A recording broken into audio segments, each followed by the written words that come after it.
So we watched episode 4 of Mare of Easttown. Again, back to the point with these weird, wacky titles. This one was called Poor Sissy Fills. So the other ones Again, I thought I could do guess. this with this craziness. I'm like looking for the whole episode for something called Sissy Fills or something. I don't think we ever got that. But we kind of left off on episode 3, with the perfect disaster that is Mare right now, making a bad judgment call and being put on administrative leave. So that's sort of where we pick up with her, I think, trying to figure out what it is that she's going to do or how she's going to socialize it and all that kind of stuff. Not telling her family, pretending to go to work. Yeah. Meeting with her friend in the park.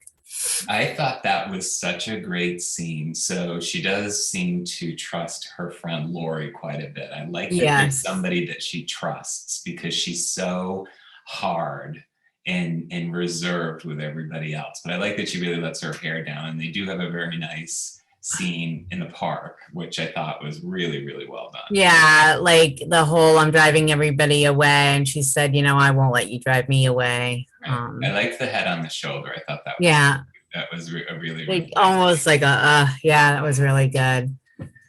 So, and then we find out in episode 4 that neither Dylan or her ex-husband are the father of the baby. Right. The girl that has died in episode 1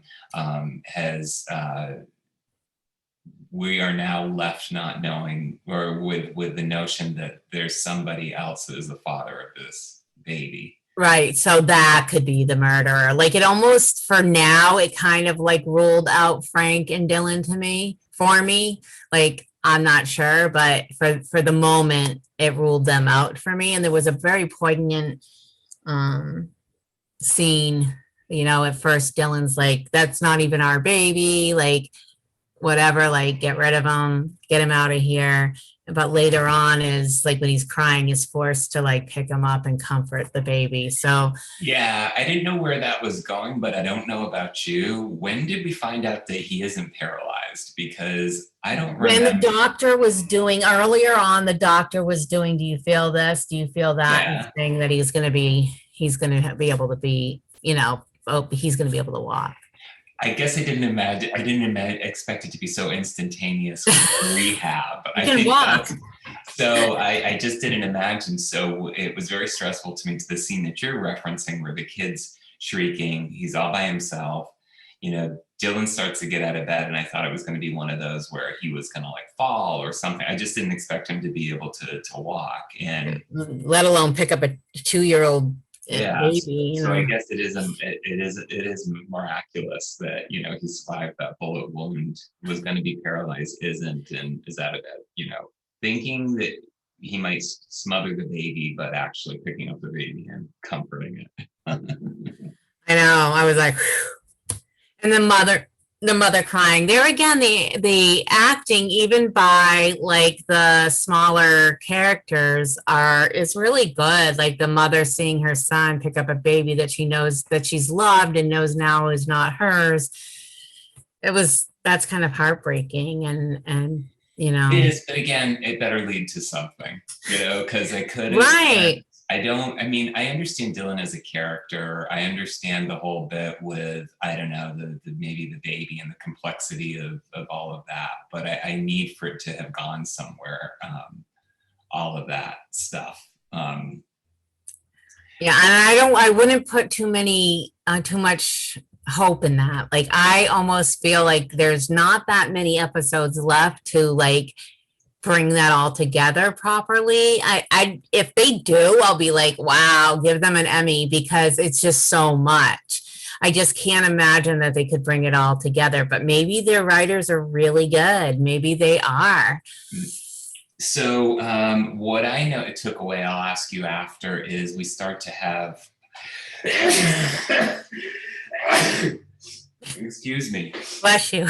Oh my God, how horrible. I don't know how to edit anything, so I apologize to everybody that has to hear that sneeze, because I don't know how to edit it out.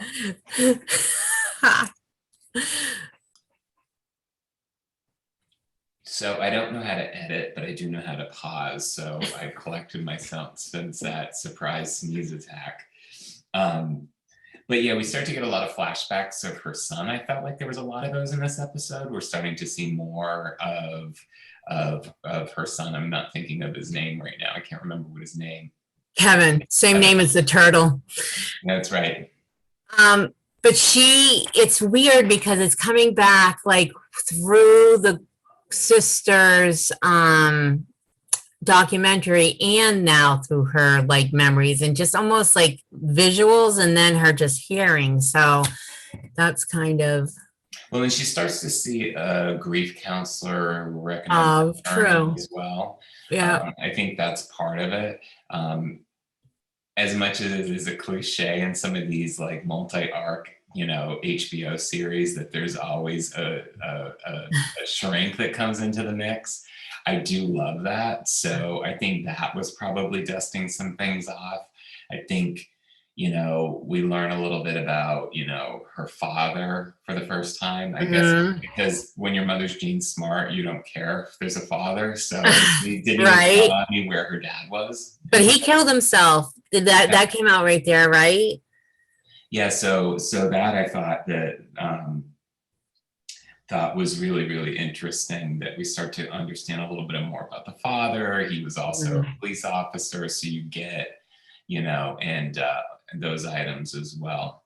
So you see a lot of his flashbacks again. It's good to know. I kind of like that the son has a presence. We kind of know who he is. A little heavy in my taste on the flashbacks. I didn't need as many of these flashbacks. There is a lot. Yeah. So, but more interesting is, she reaches out to. So you have this other missing girl now, because I'm trying to think of the timeline, because I want to get to the sort of the seasoned hooker that she meets up with to help her out at the diner. And obviously a good friend. They hug and everything. Very good friend.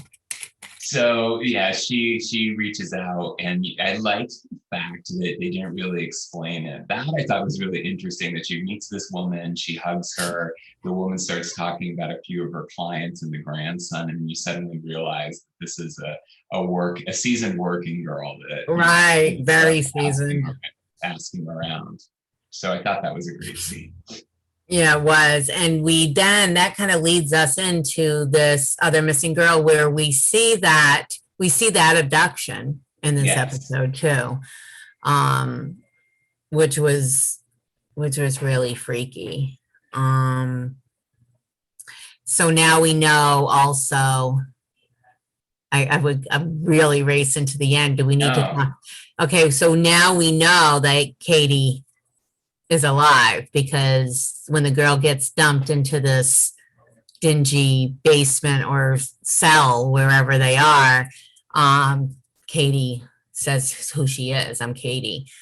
Yeah, I did kind of feel like she probably was alive, and then you had that second, and it seems like these are what's familiar with Katie in this second abduction is, I guess, these are girls that are in the midst of drug problems, and they open up these, what they call side door accounts, to make money.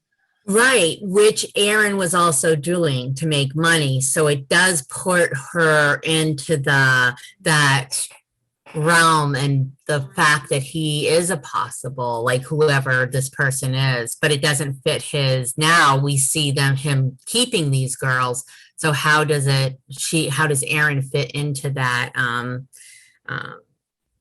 What he does, that's not his MO. Yeah, no, for sure. And it's curious, and also in the same episode is that Dawn, who is Katie's mother, starts getting these random phone calls for somebody that's stating that Katie's alive, and that there is, $5,000 ransom. So you have this mother who's obviously going through some kind of a cancer treatment right now, of sorts is getting this random phone call from somebody that's leading her to believe that she's alive and they want $5,000. And desperately steals the money from the cash register, the deposit for that night from that little convenience store that she's working at to a couple So of nights. I think she's collected the money over a few nights, right? Oh, or did she? Because it wasn't, or you think yeah, she's doing that, but she doesn't because it's all like newspapers. yeah, it really threw me. I think we find out one of Mare's friends in the earlier episodes, it was either episode 1 or something, you know, That was the first episode, yeah. the first episode, her friend from the basketball years is a brother that's in the throes of an addiction. And you know, what it comes down to, and I kind of saw coming, I don't know about you, but when the ransom calls started happening, I knew it was that drug dealing, her friend's brother that has the drug problem. I knew it was him. I don't know why I knew that. I knew it too. I don't know why either, but we're friends and I'm not surprised that we both figured that out. Yeah, I mean, it was a pretty creepy scene. And again, that's another thing that I didn't quite understand is, so she works in this deli and she's bundling up this money like you would at the end of the shift into one of those lock bags that you drop at the bank for them to do the deposits for you. So she goes to this creepy warehouse or some place to drop off this ransom, and it turns out it's her friend's brother, her friend who's babysitting her grandchild at the same time. I know. And she gets, she ends up like falling and, getting, but when he opens up the money, it's all fake. You're right. So she doesn't steal it. That's right. And he's like, damn, like, I thought she was going to get hurt at that point. I thought she was going to get hurt. And again, I was a little thrown by that. I mean, you're happy that this poor woman isn't going to be arrested for stealing from her job or something crazy like that. But I don't understand the balls that she had to go to this creepy place with fake money. Like, and then go back and just say like she fell down basically, right? Instead of telling the sister that it was him. Which I thought was very sweet, but I still don't understand why she would have gone to such a dangerous location with fake money. What was she expecting was going to happen of that? I know there's just, maybe it's just like maybe they're just not all that smart, maybe they're just ordinary undereducated. I hate to say it, like undereducated in a way that they're naive. I don't know. She had a gun in her bag, so was she expecting that she was going to use it on this person and save her daughter, like, and just rescue her daughter single-handedly because nobody else was doing it? There is a lot of naivety though, like a lot of like, I'm just gonna do it, like, but desperate. I guess if you were a mother missing a child for a year, you'd do anything, and the cops haven't done anything, and she didn't want anyone to mess it up. And I kind of feel bad for just saying they're all stupid, but Mare has made some pretty stupid decisions. Like, nobody seems to make like wise decisions in this, like well thought out stuff. It's all done on the fly. Yeah, no, I don't disagree at all. And again, it's one of those things where you're hoping that it leads to something, but the backstory of tying it back to her friend, the drug-riddled brother of her friend, and all of that stuff. And now the friend is living with this one that she said he would never be able to do it. Right. So, and then we had to Siobhan, Mare's daughter. We had a lot of her and the relationship stuff in this episode. Yeah. Was that the same one where Jean Smart gets knocked down by the door when she pushes her and ends out like had gash on her head and has to go to the hospital? Yes. And Mare's like, "Oh, is that it?" She's like, "Well, I'm sorry, I wasn't more mangled." Classic. Yeah, I mean, that's another weird thing. So Mare's daughter, Siobhan, she finally, she breaks up with her girlfriend, and she's interested in this radio jockey who's asked her on a date, and she waffled, and they eventually go on the date. And the distraught ex-girlfriend shows up at her house, and Jean Smart's trying to sneak ice cream from everybody, and she sort of lets the upset girl wait for her downstairs. So I guess the girl has lied about Siobhan knowing that she was going to be there. Right. Oh yeah, Yeah, definitely. because that was weird. And then, so you had to have Siobhan come home with a new girlfriend, start making out with her in the Hot basement and heavy. while Yeah. the ex-girlfriend's on the couch. And to your point, it all comes crashing together. And, Jean Smart hears the screaming ex-girlfriend and goes down only to have, get clocked by the door. Of course she does.